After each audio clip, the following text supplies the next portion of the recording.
Iran America మధ్య యుద్ధంలో ఎక్కువగా బాధపడేది ఎవరంటే డొనాల్డ్ ట్రంప్ అండి. డొనాల్డ్ ట్రంప్కి ఆల్రెడీ ప్రజాదరణ 39% తగ్గిపోయి అసలు ఆయన సొంత పార్టీ రిపబ్లికన్ పార్టీస్లో, డెమోక్రటిక్ పార్టీలో, అపోజిషన్ పార్టీలో ఆయనకి ఎటువంటి మద్దతు లేదు. ప్రపంచం కూడా ఆయనకి వ్యతిరేకం ఉంది. ఇప్పుడు దాకా టారిఫ్స్ అంటూ ప్రపంచ ఆర్థిక వ్యవస్థని అల్లకల్లోలం చేసి పెట్టాడు. ఎక్సెప్ట్ ఇండియా, కొన్ని దేశాలు తప్పితే ఆర్థిక వృద్ధి అంతా పడిపోయిన సందర్భం. ఈ సమయంలో అతిపెద్ద పిడుగు ఏంటంటే యుద్ధాన్ని మొదలెట్టడం. ఇప్పుడు హర్మూజ్ స్ట్రైట్ క్లోజ్ అయింది. ఇరాన్ తన బలాన్ని ప్రతీకారాన్ని చూపిస్తుంది. మొత్తం ఇస్లామిక్ కంట్రీస్ అన్నిటి మీద, క్యాపిటల్స్ మీద అది అటాక్ చేసింది. అమెరికా కూడా విలవిలలాడుతుంది. ఎందుకంటే ఇంత ఎయిర్ డిఫెన్స్ సిస్టమ్లు పెట్టుకుని, ఇంత సుప్రీం మిలిటరీ ఫోర్స్ని, ఇంత ప్రపంచంలో సూపర్ $13 బిలియన్ విలువైన ఎయిర్ క్రాఫ్ట్ క్యారియర్ని అక్కడ పెట్టి కూడా ఇరాన్ మిసైల్స్ని ఆపలేని పరిస్థితి.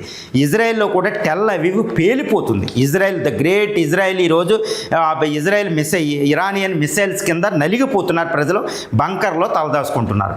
ఇప్పుడు ప్రెజర్ ఎవరి మీద ఉందంటే ఖైమనీ మీద కాదండి. ఆయితుల్లా అలీ ఖైమనీ చక్కగా బంకర్లో కూర్చుంటారు. ఒకళ్ళు బ్రతికున్నా చనిపోయినా, ఇంకా వారసులు ఉన్నారు. ఇరానియన్ రిపబ్లికన్ గార్డ్స్ పోరాడుతూనే ఉంటారు. అది బలహీన దేశం కాబట్టి పోరాడితేనే గొప్ప గెలిచినట్టు.